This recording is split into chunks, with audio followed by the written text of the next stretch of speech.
Hai teman-teman, kembali lagi bersama saya. Kali ini saya akan membahas tentang penjualan, di mana kita akan mencari pendapatan maksimumnya, dan penyelesaiannya akan menggunakan metode simplex.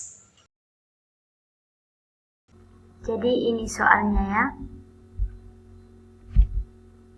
Soalnya, seorang pembuat kue mempunyai 8 kg tepung dan 2 kg gula pasir. Ia ingin membuat 2 macam kue, yaitu kue dadar dan kue apem. Untuk membuat kue dadar dibutuhkan 10 gram gula pasir dan 20 gram tepung. Sedangkan untuk membuat kue apem dibutuhkan 5 gram gula pasir dan 50 gram tepung. Jika kue dadar dijual dengan harga Rp300 per buah dan kue apem dijual dengan harga Rp500 per buah, maka tentukanlah pendapatan maksimum yang dapat diperoleh pembuat kue tersebut. Jadi yang dapat kita ketahui dari soal yaitu pertama-tama kita misalkan dulu bahwa kue dadar itu adalah A dan kue apem itu adalah B. Jadi di soal tersedia 8 kg tepung. 8 kg tepung itu sama saja dengan 8.000 gram tepung. Kemudian gula pasir 2 kg sama saja dengan 2000 gram. Nah, fungsi kendalanya kita bisa peroleh juga dari soal, di mana pada pembuatan kue dadar yang disimbolkan dengan A itu dibutuhkan 20 gram tepung. Jadi 20A. Kemudian ditambah dengan pada pembuatan kue apem itu yang disimbolkan dengan B dibutuhkan 50 gram tepung. Jadi 20A tambah 50B. Kemudian tepung yang tersedia itu 8.000 gram. Karena 8.000 gram yang tersedia maka di situ kurang dari sama dengan 8.000. Jadi tidak boleh lebih dari itu. Boleh kurang dari atau boleh pas-pas 8.000 gram. Nah, itu kita sederhanakan dengan 10 ya, menjadi 2A ditambah 5B kurang dari sama dengan 800. Kemudian fungsi kendala yang kedua itu, pada pembuatan kue dadar itu dibutuhkan 10 gram gula pasir dan pada pembuatan kue apem itu dibutuhkan 5 gram gula pasir. Maka di situ menjadi 10A tambah 5B. Kemudian gula pasir yang tersedia itu 2000. Jadi kurang dari sama dengan 2000. Nah, kita sederhanakan dengan 5. Menjadi 2A ditambah B kurang dari sama dengan 400. Nah, fungsi tujuan atau kita lambangkan dengan Z di sini yaitu harga penjualannya. Jadi 300A ditambah 500B, di mana A dan B itu lebih besar sama dengan 0. Karena pasti nanti yang terjadi antara tidak ada kue dadar atau kue apem atau ada. Jadi langkah selanjutnya yang akan kita lakukan adalah kita harus membuat pertidaksamaan ini menjadi persamaan dengan menggunakan variabel select atau variabel surplus. Itulah kenapa saya membuat video sebelumnya tentang variabel select atau variabel surplus. Jadi di sini karena ada tanda kurang dari sama dengan, maka kita menggunakan variabel select. Nah, fungsi kendala kedua juga begitu, kita menggunakan variabel select dengan ditandai dengan penambahan S1 untuk fungsi kendala yang pertama. 0S2 ini kan tetap 0 ya, jadi kita hanya memanipulasinya saja di sini. Begitu pula dengan fungsi kendala yang kedua. Jadi 0S1 ini hanya dimanipulasi saja, sebenarnya 0S1 itu sama dengan 0. Jadi beginilah fungsi kendalanya. Kemudian fungsi tujuannya juga kita manipulasi dengan penambahan 0S1 dan 0S2. 0S1 tambah 0S2 itu tetap 0 ya. Jadi nanti hasilnya akan tetap Z sama dengan 300A tambah 500B. Nah, kita buat menjadi Z kurang 300A kurang 500B kurang 0S1 kurang 0S2. Kenapa bisa menjadi seperti ini? karena kedua ruas ini kita kurangkan dengan dalam kurung 300A tambah 500B tambah 0S1 tambah 0S2 sehingga menjadi seperti ini. Kemudian persyaratannya tetap bahwa A dan B itu harus lebih besar sama dengan 0. Langsung saja kali ini kita akan menyelesaikan metode simplex. Sebenarnya ada beberapa metode untuk menyelesaikan soal ini. Ada metode grafik dan kali ini saya akan menggunakan metode simplex untuk penyelesaian dari soal ini. Ya, jadi ini ya, langkah pertama yang harus kita lakukan adalah membuat tablo ya. Di sini ada variabel yaitu Z, A, B, S1, S2, NK itu nilai kanannya. Kemudian rasio itu perbandingan. Kemudian B0, B1, B2 adalah baris ke-0, baris pertama, baris kedua. Kemudian Z, S1, S2. Z, S1 dan S2 ini diperoleh karena pada kolom mereka itu hanya terdapat satu angka 1, sedangkan yang lainnya itu adalah 0. Jadi di sini kita melihat pada koefisiennya ya. Jadi untuk Z ada 1, kemudian untuk A ada min 300, untuk B ada min 500, untuk S1 itu 0 ya, untuk S2 0, nilai kanannya 0.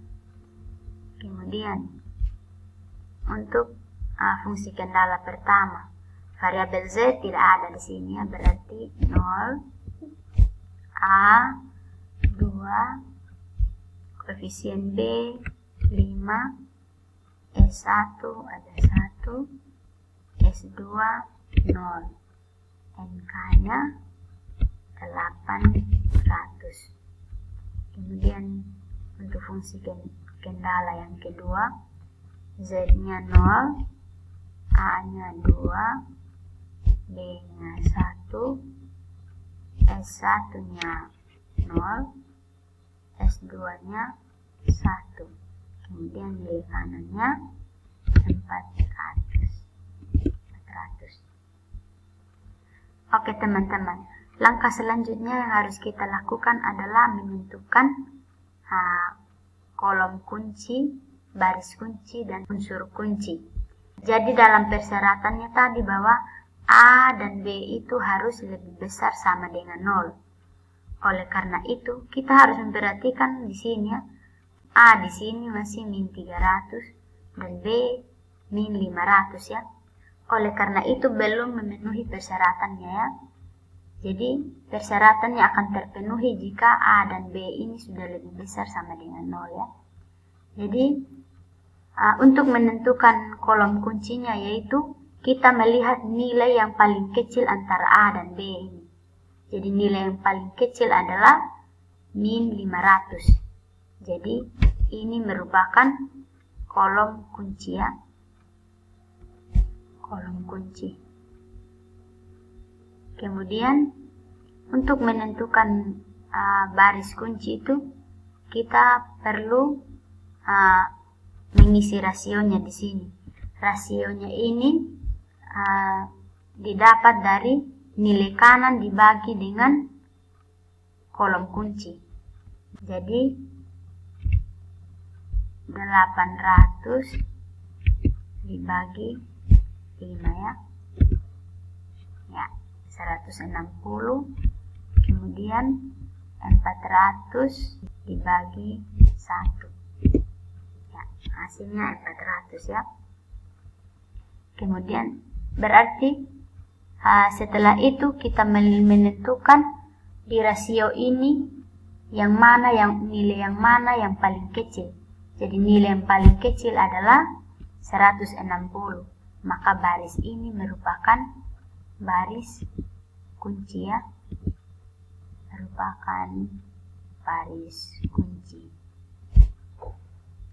Nah, pertemuan antara baris kunci dan kolom kunci itu adalah unsur kunci. Jadi ini adalah unsur kuncinya ya. Jadi ini adalah unsur kuncinya. Nah, kenapa kita perlu menentukan unsur kunci? Karena kita akan membuat unsur kunci ini menjadi satu ya. Jadi kita perlu membuat rumusan supaya nilai yang ini menjadi 1 dan nilai yang ini menjadi 0, nilai yang ini menjadi 0 juga. Jadi pada kolom kunci itu hanya terdapat di unsur kunci saja yang 1, sedangkan yang lainnya itu 0.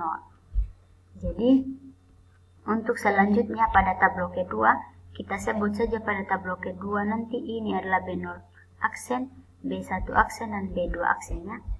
Jadi kita perlu menentukan rumus mulai dari B1 aksennya karena unsur kuncinya terdapat pada B1 ya. Jadi rumus untuk tablo kedua nanti B1 aksen itu sama dengan B1 dibagi dengan 5. Jadi 5 dibagi dengan 5 nanti hasilnya 1. Lalu untuk menentukan B2 aksen. B2 aksen nanti diperoleh dengan cara supaya nilai di sini menjadi 0 berarti B2 kurang B1 aksennya. Karena B1 aksennya nanti sudah jadi 1 di sini. Jadi 1 kurang 1 hasilnya 0. Jadi dikurang B1 aksen. Kemudian untuk menentukan B0 aksennya,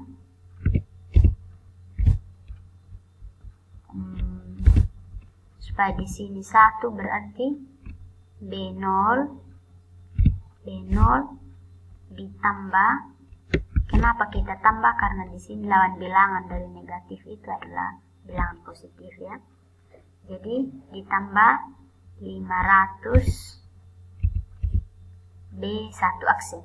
B1 aksen itu kan 1 tuh, jadi 500 dikali 1 sama dengan 500 B1 aksen.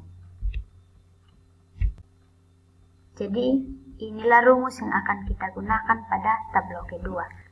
Jadi baik, kita akan lanjutkan pada tablo 2 ya. Bentuk tablo 2 itu sama dengan tablo pertama ya, hanya beda nilainya saja. Lalu di sini ada B0 aksen, B1 aksen, dan B2 aksen. Kemudian kenapa S1 di sini diganti dengan B? Karena pada kolom B tadi terdapat unsur kunci ya. Jadi nanti teman-teman akan melihat bahwa pada baris yang ini akan ditemukan ini bilangan 1, sedangkan pada baris yang lainnya, yaitu pada baris ini dengan ini, akan ditemukan bilangan 0. Jadi kita mulai saja dengan karena tadi unsur kuncinya ada B1 aksen, jadi kita perlu menentukan nilai-nilai yang ada di baris 1 aksennya. Jadi B1 aksen itu dibagi dengan 5 ya. Arti sama dengan ini dibagi 5 ya.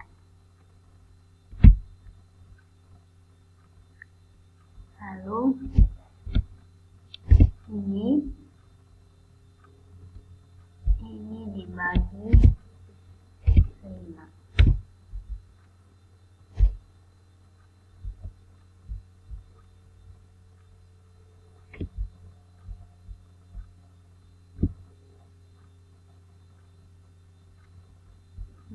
Seperti ini ya.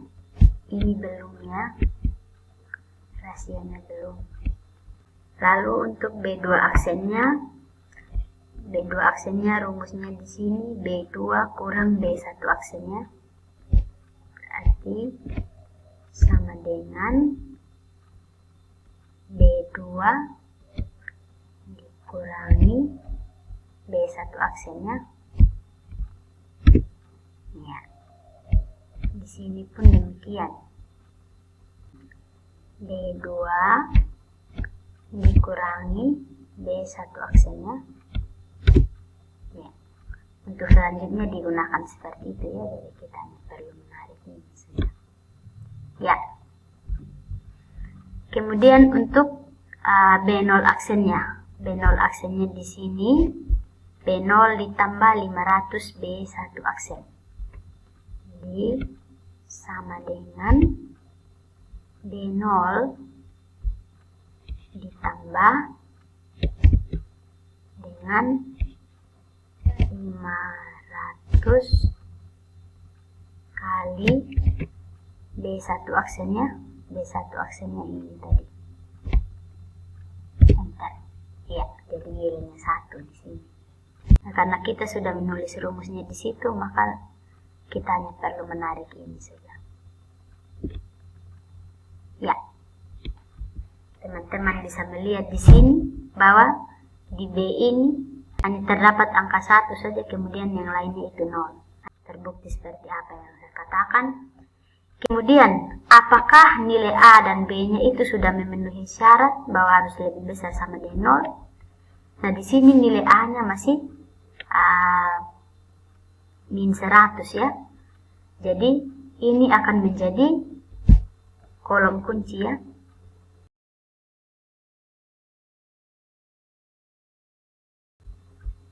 Kemudian, untuk menentukan baris kuncinya, berarti kita harus membuat rasionya. Rasionya itu diperoleh dari NK dibagi dengan kolom kunci ya. Sama dengan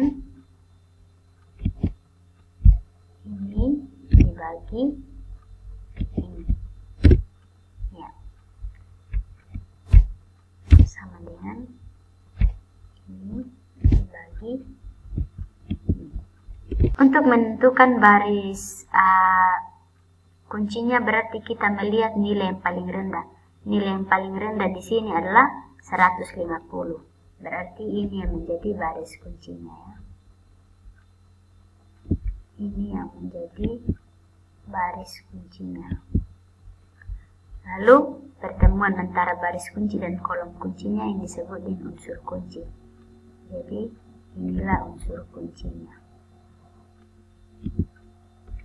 Kita akan melanjutkannya dengan tablo 3. Jadi tablo 3-nya seperti ini ya. Nah, untuk menentukan nilai-nilai di B0 double aksen, B1 double aksen, B2 double aksen, kita butuh rumusnya di sini ya. Karena di sini tadi merupakan unsur kunci, berarti kita perlu menentukan B2 double aksennya. B2 double aksen sama dengan, supaya di sini menjadi 1, berarti B2 aksen dibagi dengan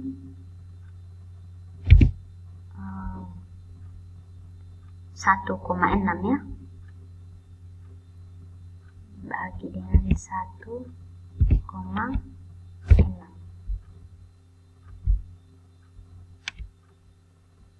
Lalu satu double aksennya, supaya di sini hasilnya 1, berarti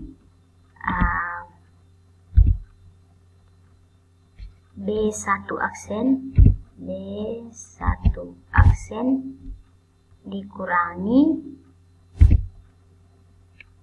0,4 B2 double aksennya. B2 double aksen. Kemudian B0 double aksennya sama dengan, supaya di sini menjadi 0, berarti B0 aksen ditambah ya. Kenapa kita tambah? Karena lawan bilangan dari min 100 nanti adalah 100 ya, berarti ditambah 100 B2 double aksen. Ya, jadi kita akan masukkan ke sini. Yang perlu kita tentukan dahulu adalah B2 double aksennya. Nah, di tabel ini kenapa S2-nya kita gantikan dengan A? Karena di sini di kolom A tadi yang terdapat unsur kuncinya. Jadi di sini untuk menentukan B2 aksen itu B2 dibagi 1,6. Nah, hasilnya 0.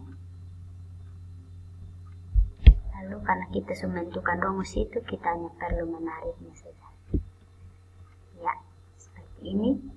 Lalu untuk B1 aksennya sama dengan B1 double aksennya, B1 double aksennya B1 aksen dikurangi 0,4 kali B2 double aksennya. Seperti ini ya, kita hanya perlu menariknya saja. Ya. Lalu untuk B0 double aksennya sama dengan B0 aksennya. B0 aksen ditambah 100 kali B2 aksen. B2 aksen tadi ini.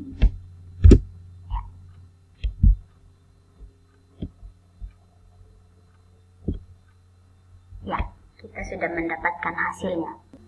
Lalu kita melihat di sini apakah A dan B-nya itu sudah memenuhi syarat atau belum. Gimana syaratnya? A dan B itu harus lebih besar sama dengan 0. Jadi di sini A dan B itu sudah sama dengan 0 ya. Artinya kita harus berhenti sudah. Dan kita di sini sudah dapat menentukan nilai A-nya yaitu 150, B-nya 100 dan Z-nya 95.000. Jadi ternyata pendapatan maksimum dari penjualan tersebut adalah 95.000. Nah, kalau teman-teman tidak percaya, kita buat saja di sini ya. Apakah benar 95.000? Nah, kita akan mensubstitusikan nilai B-nya dengan 100 dan A-nya 150. Kita masukkan ke fungsi tujuannya. Set di sini ya sama dengan 300 dikali A-nya tadi 150 ya. Lalu ditambah dengan 500 dikali ini ya, nilai B-nya. Bentar. Ya, lihat ya, ternyata Z-nya itu benar 95.000. Demikian teman-teman, sangat menarik metode ini ya. Semoga metode ini dapat berguna bagi kita ke depannya yang mau jadi pengusaha atau mau buat kios-kios kecil. Semoga video ini dapat bermanfaat.